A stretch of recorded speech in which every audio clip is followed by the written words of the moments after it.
First time ఒక movie గురించి అయితే మాట్లాడాలనిపిస్తుంది. అదే 'ది గర్ల్ ఫ్రెండ్'. నేనైతే మూవీకి రివ్యూ ఇవ్వాలనుకోవట్లేదు. ఎందుకంటే ఆల్రెడీ చాలా మంది చాలా బాగా రివ్యూ అయితే ఇచ్చేశారు. నేను కొన్ని క్యారెక్టర్స్ గురించి మాట్లాడాలనుకుంటున్నాను. First, toxic guy. ఇంకెవరో కాదు, మన హీరోనే.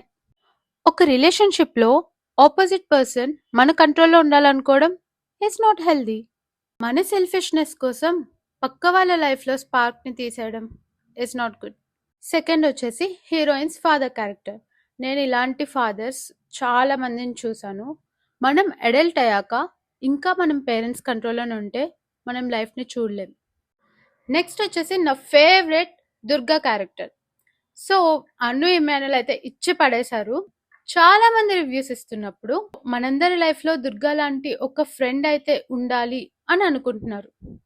బట్ నాకు ఒక థాట్ వచ్చింది, మనం ఎందుకు ఒకరి లైఫ్లో దుర్గాలా ఉండకూడదు? ఇప్పుడు రిసీవ్ చేసుకోవాలనే ఆలోచిస్తున్నాం, ఎందుకు మనం ఇవ్వకూడదు? వెన్ దే నీడ్ సపోర్ట్, కరెక్టే కదా? So when someone need your support, be Durga. Next character వచ్చేసి రాహుల్స్ క్యారెక్టర్. చాలా బాగా అనిపించింది. లైక్ మన లైఫ్లో కూడా ఇలాంటి గైడ్ చేసే పర్సన్ ఉంటే బాగుంటుంది కదా అని. Rashmika as Bhumadevi, wow, top notch performance. ప్రతి అమ్మాయి లైఫ్లో ఒక ఫేజ్లో భూమాదేవిలానే సైలెంట్గా ఉండిపోతాం. అండ్ ఎస్, మన లైఫ్లో కూడా అలా ట్రాన్సిషన్స్ అయితే వస్తాయి, రావాలి కూడా. అండ్ ఫైనల్గా ఒక మాట అయితే చెప్పాలనుకుంటున్నాను. చాలామంది అనుకుంటున్నారు నా లైఫ్లో ఎలాంటి టాక్సిసిటీ లేదు, సో ఐఎమ్ ఫైన్ అని.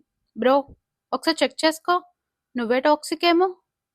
నీ పార్ట్నర్తో కూర్చొని మాట్లాడు, ఇంకంతే. And thanks for Rahul Garu for making such an amazing movie.